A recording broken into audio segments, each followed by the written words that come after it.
항상 대한민국의 정확하고 빠른 소식을 알리기 위한 시스코크입니다. 구독과 좋아요는 영상 제작에 큰 힘이 됩니다. 대한민국의 대표 방위산업체로 한화와 현대로템, LIG 넥선 등이 있는데 미국에도 대표적인 방위산업체가 있습니다. 바로 록히드 마틴과 레이시온, 노스 그루먼과 보잉인데요. 대한민국의 잠재적인 전투기 수출 경쟁 기업인 보잉이 장기적인 경기 침체와 함께 최악의 상황으로 치닫고 있습니다. 이번에 공개된 보잉의 재무제표에 따르면 3분기 최악의 적자로 무려 33억 달러 적자를 기록하면서 미국 정부에서 심각하게 고민하고 있는데요. 가장 큰 적자가 나온 결정적인 원인으로는 미국의 바이든 정부로부터의 계약 때문입니다. 또한 바이든 정부에서는 보잉의 전투기 사업 분야를 전략 매각해야 된다는 이야기를 하면서 큰 위기감을 형성하고 있습니다. 보잉의 가장 큰 적자 주범으로는 에어포스원과 공중급유기 KC-46, 군사훈련기 T-7 등의 계약을 맺고는 납품 차질에 따른 손실이 눈덩이처럼 불어났습니다. 이런 보잉이 대한민국의 KF-21 전투기와 항공 기술력에 대해 굉장히 낮은 평가를 하는 보고서를 제시하면서 큰 파장이 일었는데요. 대한민국의 KF-21 프로젝트는 방위 장비의 자율성과 자주 국방을 목표로 하는 대한민국의 야심을 반영하려 했었다고 언급하면서 처음에 칭찬으로 시작을 했습니다. 그러나 보고서의 뒷부분을 보면 내용이 바뀌는 것을 확인할 수 있는데요.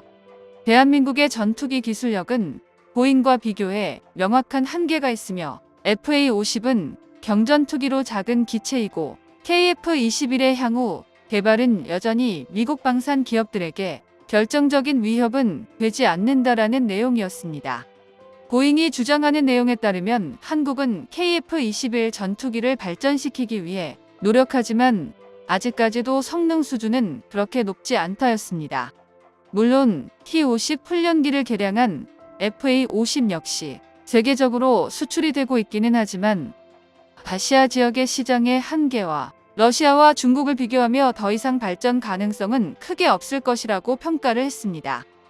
몇 년 전만 하더라도 한국이 제작한 T-50 훈련기와 경쟁하던 보잉은 한국의 기술 발전을 몸소 체감했지만 지금은 파산 위기에 몰렸는데도 끝까지 방심하고 있어 어찌 보면 정말 다행일지도 모릅니다.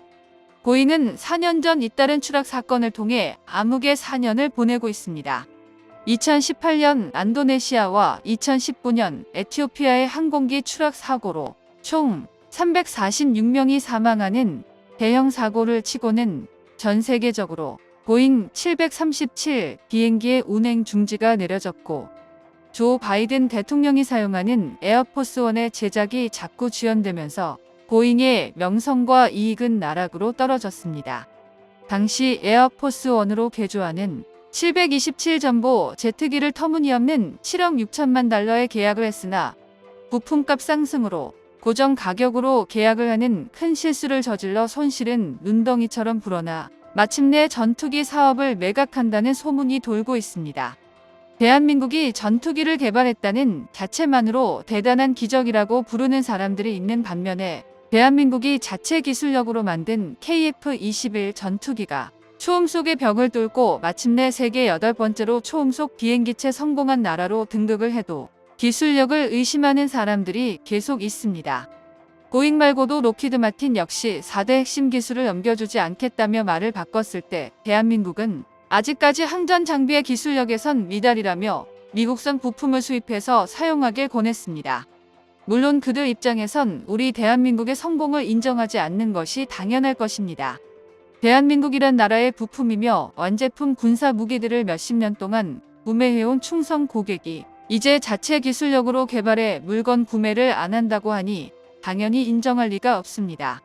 불과 4년 뒤 대한민국은 A사 레이더부터 시작해 KPS 항전 장비까지 모두 국산화하는 데 성공했으며 그 기술력을 기반으로 현재 전 세계에서도 손에 꼽히는 기술력을 보유하게 되었습니다. 해외 방산 기업들도 대한민국을 과소평가하는 발언을 계속해서 언급해왔지만 한국이 증명해내자 반응은 달라졌습니다. 록히드 마틴 역시 4대 핵심 발언 이후 한국을 시찰할 때 놀라며 극찬했던 0.1mm의 오차도 허용하지 않는 초정밀 형태의 한국형 조립 시스템인 파스 시스템 등 다양한 기술들을 접목해 KF-21 전투기의 생산성을 극대화하고 있는 사실을 인정할 수밖에 없었죠. 과거부터 대한민국의 모든 국민들이 갈망하는 것이 딱 하나 있습니다. 바로 KF-21의 성공적인 개발을 기다리는 것입니다.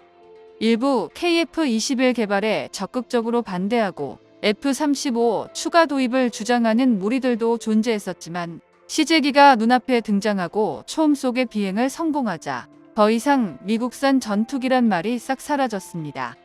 대한민국의 KF-21 전투기에 바라는 모든 공통점은 우리의 하늘을 확고히 사수할 수 있는 강력하고 신뢰할 만한 차세대 전투기로 개발되기를 간절히 원하고 응원한다는 겁니다. 우리나라가 8번째 초음속 전투기 개발 국가로 확실히 자리매김하면서 시제기의 비행 영상이 큰 화제가 되었습니다. 일본에서는 시제기 비행 당시에 언제쯤 초음속으로 날아가냐며 전투기가 아니라 종이 전투기라며 비웃었습니다.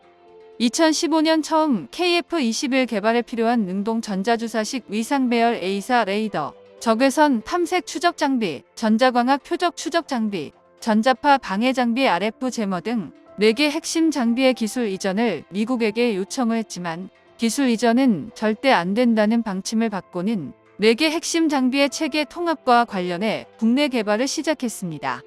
악조건 속에서도 당당하게 시제기를 개발 성공하면서 시험 비행 성공하며 그동안의 불신들을 씻은 듯이 내려갔지만 초음속 비행을 통해 기체의 안정성 검증과 전투용 판정이라는 큰 산을 남겨두고 또 다시 불신의 말들이 나왔습니다.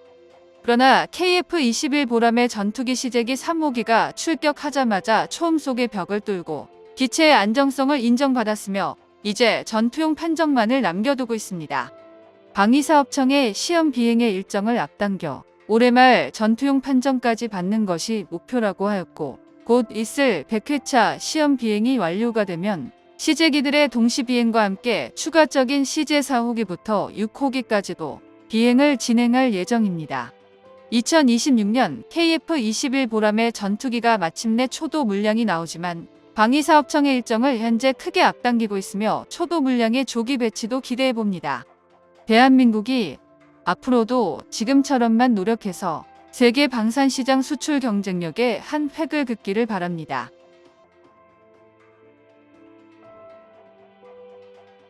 정보가 도움되셨다면 구독과 좋아요 부탁드립니다.